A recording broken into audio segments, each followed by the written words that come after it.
خود از ما پرسنلی خود دیانه کدم 81% منگولمت اینجا مقصر خو ما نیم.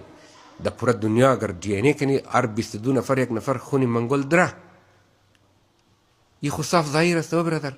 امروز نوجوانای از مود در افغانستان چرا بلی زمنای آبایی و اجدادی خود خوش نداره که بشه؟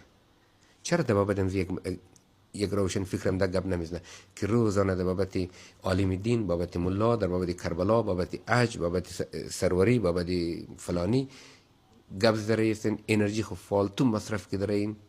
اگر شما هر کار کنین ما بلی از ما کس حکومت نمیتونه. ما اون کار که دل میخواه ما منم و هیچ کاری نمونم که آبروی قوم و آبروی آذری ما بره.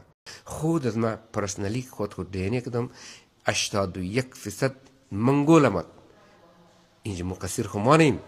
در پورا دنیا اگر دیانه کنی 22 نفر یک نفر خونی منگول دره. این خو صاف ظاهر است برادر. امروز نوجوانای از مود در افغانستان چرا بلی زمنای آبایی و اجدادی خود خوش نداره که بشه؟